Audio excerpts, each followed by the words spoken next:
Live. What's up? Internet, what's happening? I know I haven't shaved in a few days. I know. I'm going to hear about it right now.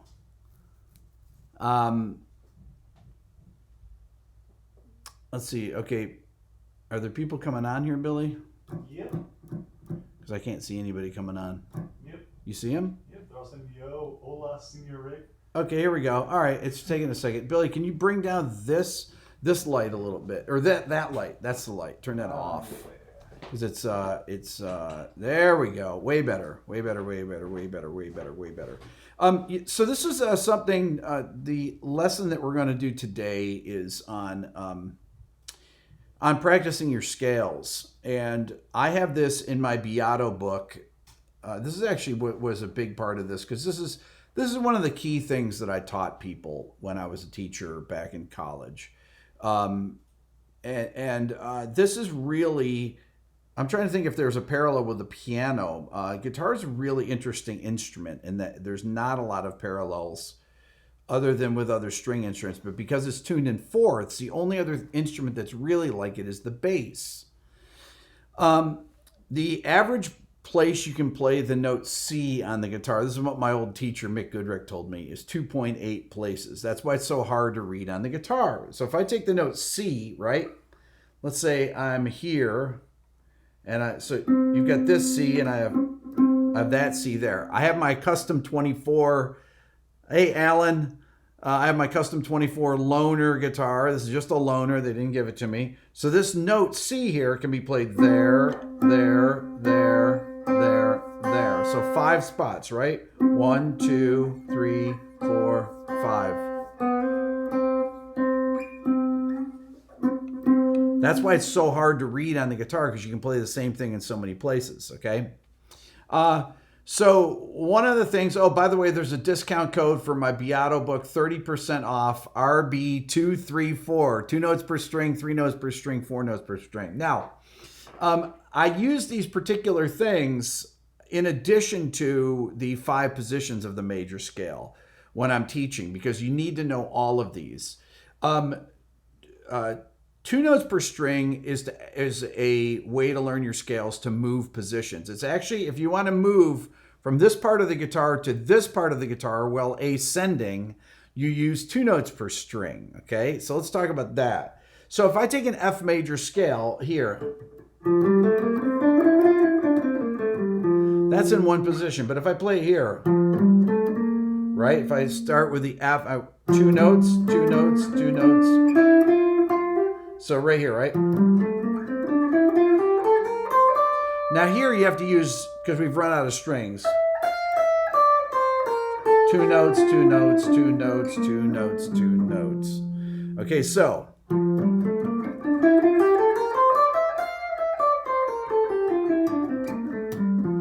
you'll notice the notes are going up, but I'm going this way, which is kind of counterintuitive.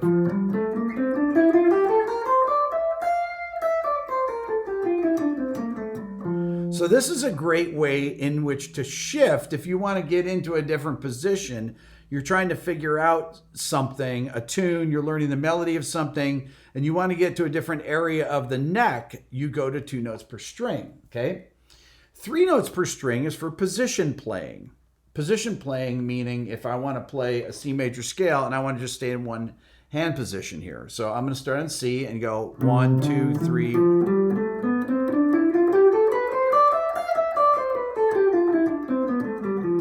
Now 3 notes per string is really good for legato playing.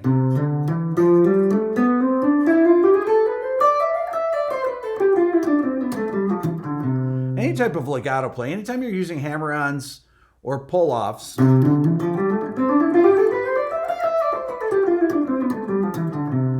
notes per string is great, but it doesn't really get you anywhere, right? You're stuck in this one position.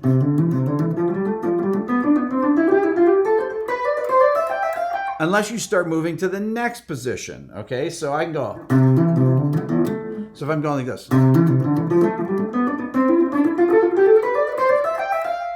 So right there. So I've got So.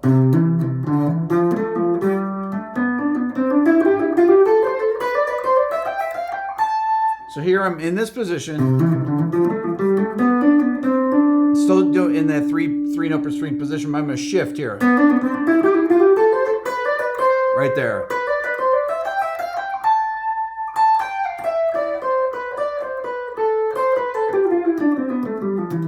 So you really need to practice your scales.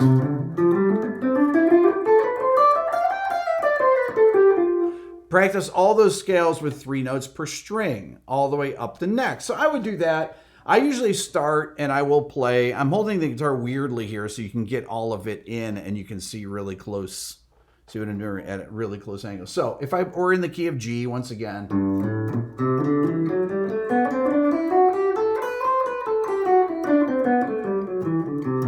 Then I move to the next position here on A, be A Dorian. So then you get into fingers like this. 1, 2, 3, which I think is very smart. I think that's a really smart fingering for here. 1, 2, 3, 1, 2, 4, 1, 2, 4, 1, 2, 4, and then 1, 2, 4, 1. Then you move up to here, which would be B Phrygian. This is where you get out of position. All these are actually closed position in 4 frets. Then you reach there, then you move up a fret.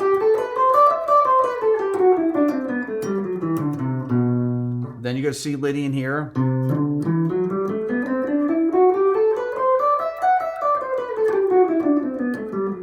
Now the problem with this, with 3 notes per string, is that there's not really a logical fingering pattern. There's not a symmetry to it, really, that's easily discernible. Okay, if you do this, okay, let's see. You got 1, 2, 4. So you get a 2 fret span, 2 fret span. Then you have. Okay. So those patterns are related. 1, 3, 4, 1, 3, 4, 1, 2, 4, 1, 2, 4 there, and a 4 fret span. Then 1, 2, 4, 1, 2, 4 in an extended position. But when you go up to here, are any of the things really repeating? Well, I guess that's repeating here, right? You are repeating. Same patterns. You got those.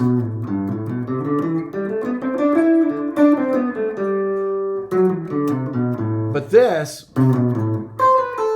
are on the outer strings now. So you do have the same patterns, but it's moving like a tape loop between them. Okay, so you have these but here. And then this part is here. Right, so there is a certain logical and a symmetry to it, but it's not as apparent as in 4 notes per string. Now, 4 notes per string is actually way more difficult. And one of the only people that I know that did 4 notes per string was Alan Holdsworth, even though I used to practice 4 notes per string, but it's because it's actually very symmetrical. So if I take a C major scale and I'm doing 4 notes per string, some of these things, I don't want you guys to get tendonitis or anything either, okay? I'm just going to throw that out there. So if I'm in C major here, I'm going to try and do this where you can really see it clearly. So here's the finger pattern. 1, 2, 3, 4. So you're going 1, 2, 3. So you're going C, D, E, F. Then I move up a fifth so I'm moving up to the note G there. And I'm going to do the same... I'm going to do the same finger pattern there. These are hard to do. This actually hurts my hand, and I have the guitar up really high. This is something that I did when I was younger. It's very hard for me to do now. But if you can do it, these fingering patterns are easy to memorize, okay? 1, 2, 3, 4, 1, 2, 3, 4. So same shape, move it up a fifth. Then I move up another fifth and I go. So here's the half step here in the middle of the scale, right there. And then I move up a fifth, same fingering shape, right?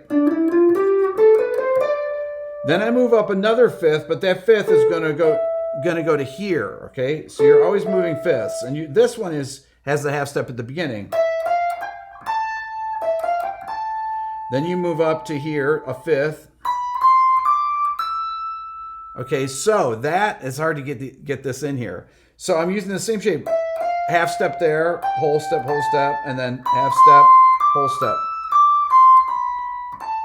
Right? Whole step, half step. And then we go down to this, where the half step's in the middle of the fingering. Like it is there, right? Then the half step's at the top of the fingering. So you have to see where the half step, you got all these whole steps, and the half step's going to be either at the top of the fingering, like here, top, right? Between third and fourth, and then move up a fifth, same thing. Top, right? Then it's going to be in the middle of the fingering here, starting, move up a fifth. So it's here, right in the middle of your fingers with the second and third fingering. Same thing here, move up a fifth, right there in the middle. And then it's going to be at the beginning of the fingering here. Now, you need to have a 24 fret guitar if you're going to play in the key of C here, right? So, top of the fingering here, you got there, then your middle of your hand, then at the top of your hand. When I say the top of my hand, I mean it moves from these two fingers to these two fingers. Wait, I'm going to do it this way. It moves from these two fingers to these two fingers. Whoops. This is tricky. To these two fingers. Okay. Once again, let me do it from straight on so you can, if you can see it here. So you're going to have here between third and fourth on those two. Then you're going to have in the middle of the hand between 2 and 3. Then you have at the top part of the hand between 1 and 2.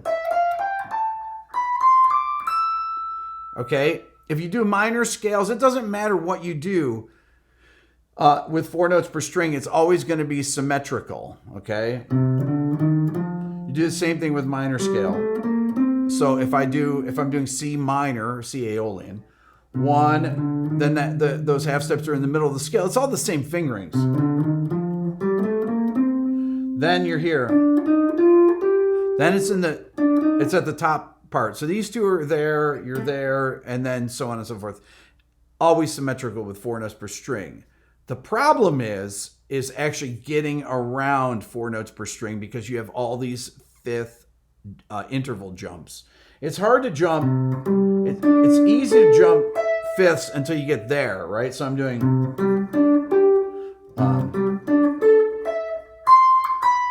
It's hard to do.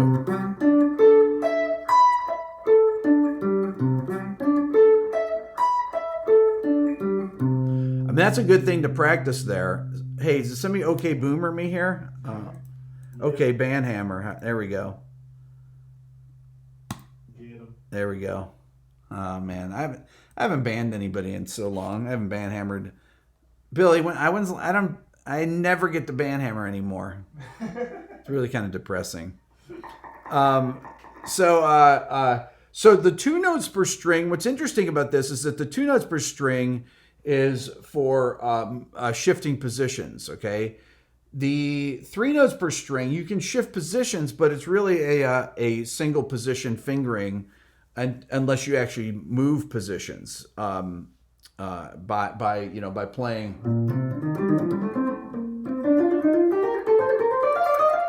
I'm moving positions there, so right, so moving between them. But what I do is I do a combination of all these. Stan, Rick is so sensitive. LOL. Rick is not sensitive. Rick is doesn't put up with anything. How's that?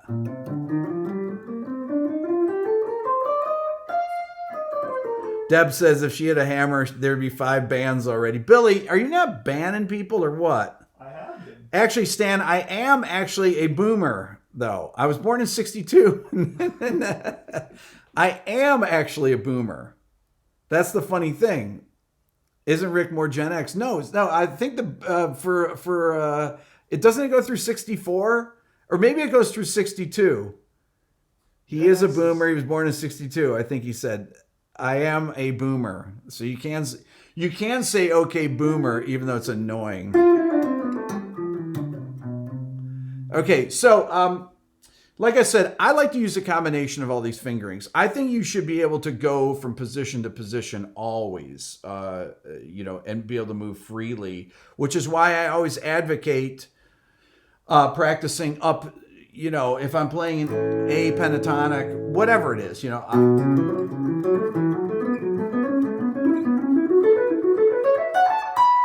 you'll see me play things like that where I'm moving. I'll move between positions, between 2 strings or 3 strings or whatever it is, right? I think it's really important to have that freedom to be able to shift anywhere that you want. But the 3 notes per string is probably the most common thing that people teach beside what I call close position fingering, which is the thing that I always start people out with. Now, close position fingering is learning your scale in 5 positions. I've talked about that on here. It's in my book. Discount code 30% off RB234. The reason I like to do the 5 positions of the major scale is because it's all 4 fret fingerings, right? So it's going to be, if I'm in the key of G, I take all the available notes in the position and I use as many as I can. So I'll start on F sharp and I'll go up to A. So I'm staying within a 4 fret span. And I'll usually go back and I'll end on the root, or,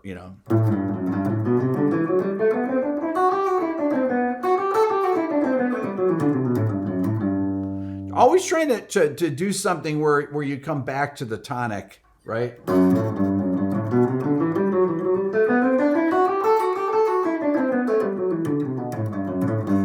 Always make your scales interesting. Don't just practice them.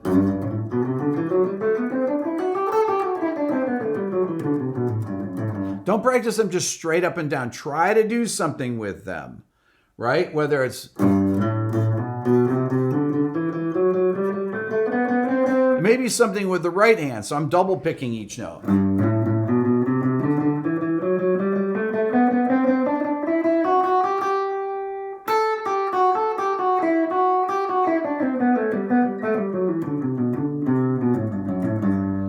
Then I go to the next position here, off A.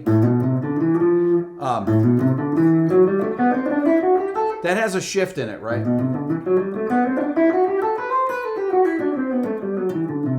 So you have to shift back a fret there to stay in that 4 notes per string. So it doesn't always work out great. For the position 3 off B, it fits under the hand really nicely. For position 5 off D,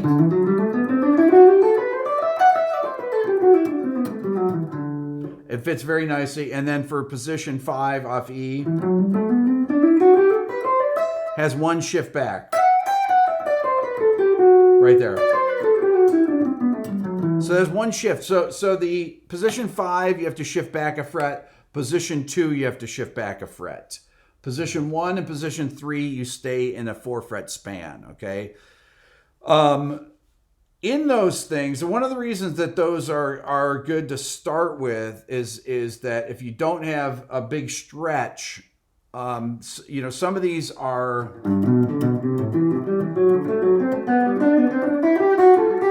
Some of those are kind of hard. I'm used to doing it because I play that way all day.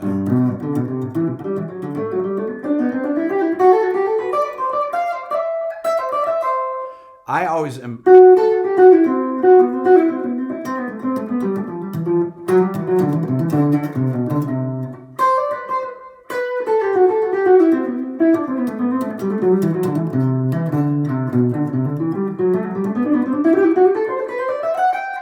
It's all 3 notes per string, really.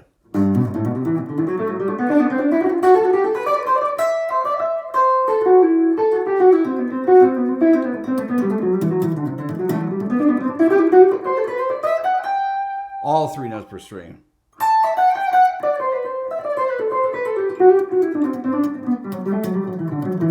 You'll notice, if you follow my Instagram, you'll notice that I play through all different positions. I'm really, I I'm constantly shifting positions, playing things in different string groupings. I will play different note groupings on strings if I'm playing arpeggios, you know. You'll see me skip a lot of strings on lines that I do. So, you know, a lot of that is just from practicing this stuff over and over and over. It's really knowing your scales is probably, and practicing them in intervals, and then practicing the triads out of them is probably the most important thing to do to get to actually learn the guitar neck. Okay, I'll take some questions here. Let's see here. I like 3 and 4 notes per string. Nice repeat diatonic patterns, 3 octaves. Can you review symmetrical scales? Ruben wants to know. Okay, so let's talk about some symmetrical scales. So you got your 2 main ones are your whole tone and your diminished scale. Whole tone is all whole steps, right? So that would be in one position off G. That would be off a chord like this.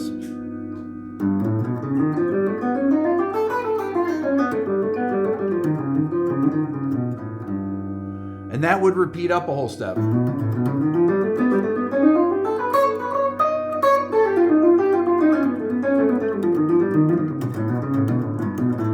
Okay, so that's your symmetrical.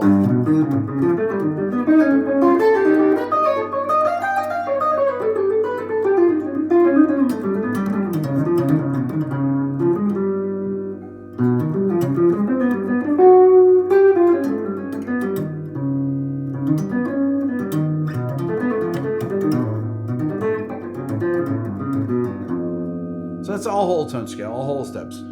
The diminished scale is a whole half alternating scale. Can either be whole half or half whole depending on what kind of chord you're playing on. If I'm playing on a dominant chord, let's say an A7 flat 9, like that, I'm going to use the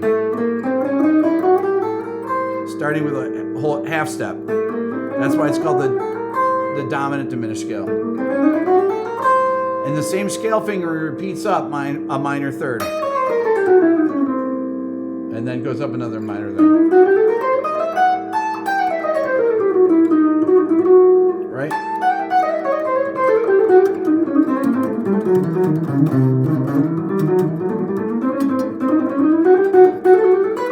So, I'm screwed up. So here we are.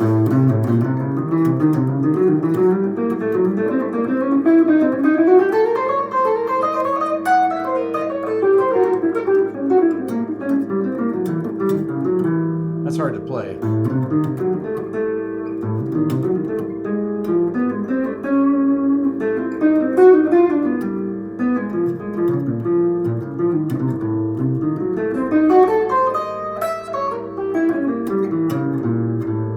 So that scale is made up of 2 diminished 7th chords, one a half step above the dominant chord. So.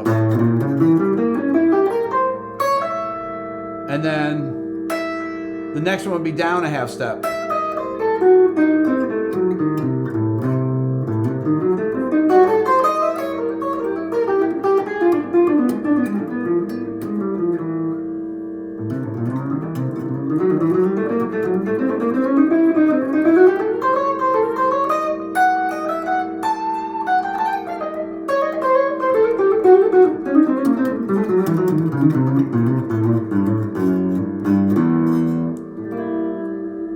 Those are your 2 main. I know that's kind of fast. You can always slow this stuff down. There's a half speed on YouTube. When would you use these things? Now that's a great question. That's really the question. When would you use it? If you're playing over let's say you're playing over a blues. Okay, so if you're playing over a blues, you're playing over a blues in A, right? So you have A7 chord.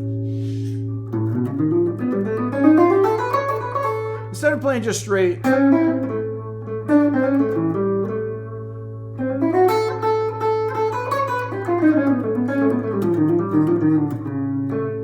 so I'm using that there.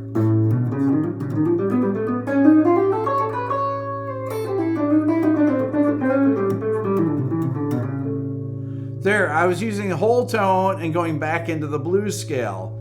And then if I go to the 4 chord,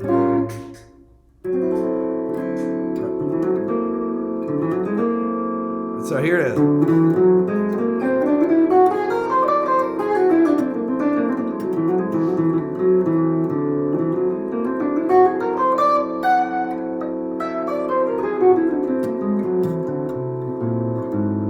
Then you're back to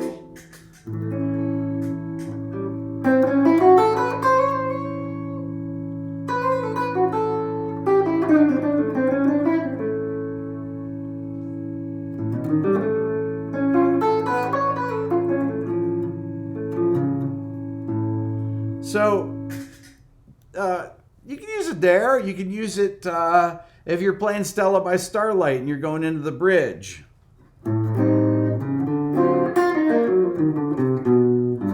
Goes to a G augmented chord there.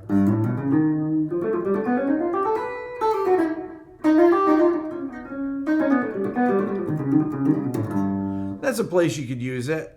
As far as the dominant diminished scale or the tonic diminished scale, if you have a diminished chord, if I'm playing over a chord like this, so this would be the whole half.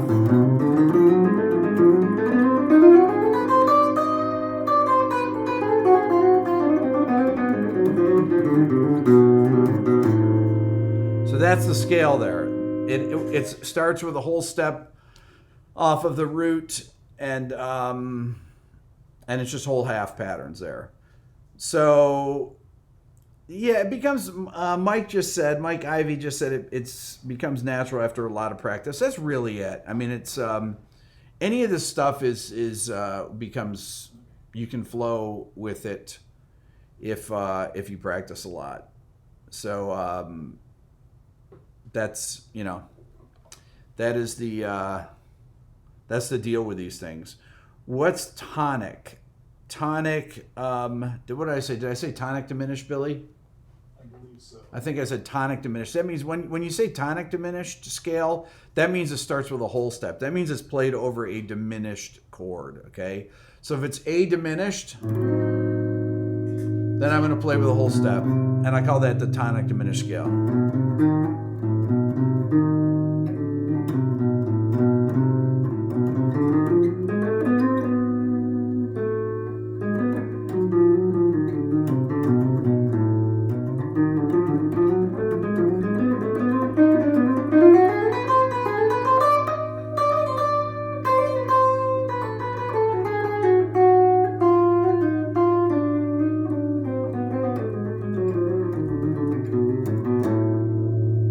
That's why it's called tonic diminished. That's it. That's pretty much the deal with symmetrical scales. There's one other symmetrical scale that's a little bit off the beaten track, the augmented scale. I use it all the time. People that play outside, you'll hear there's a lot of people that will just use the augmented scale for everything.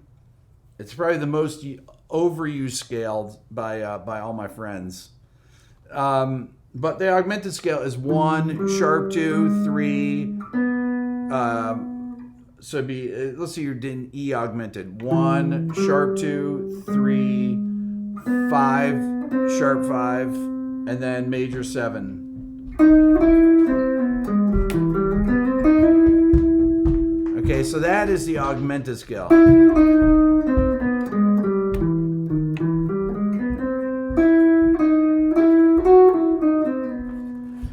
Augmented scale is really cool. There's a lot of cool chords that can come out of the scale. Just like the same thing with the diminished scale. You have a lot of different chords that come out of there. You can have major triads, you have minor triads, you have Lydian triads, you have dominant 7 chords, you have minor 7th chords, all come out of the diminished scale. All right, so and you want to break them into those kind of things. So if I'm playing A7 chord.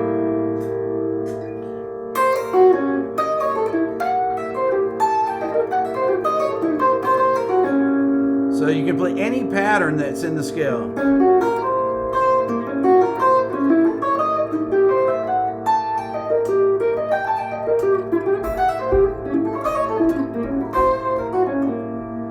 cool sound.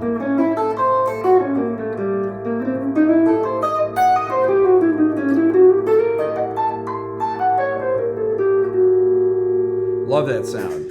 So any lick that you play, you can move up 4 frets and play the same thing again, or the same shape. Okay, so that's the deal with playing these particular scales, these scales that are symmetrical. That's the great thing about them, that you can move them around.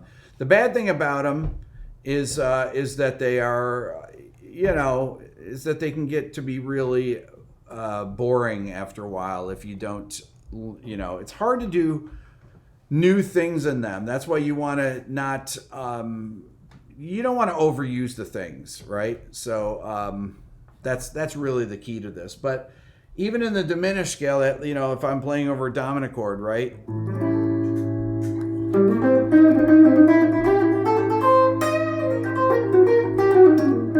It's cool. There's some cool shapes.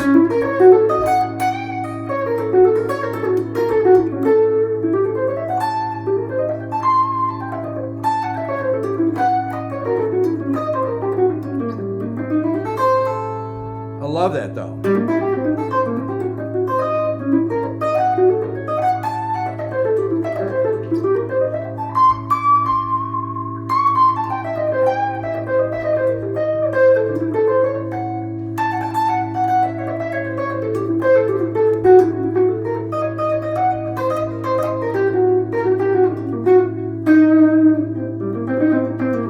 Love that. It's cool. A lot of cool things that you can do there. Let's see here.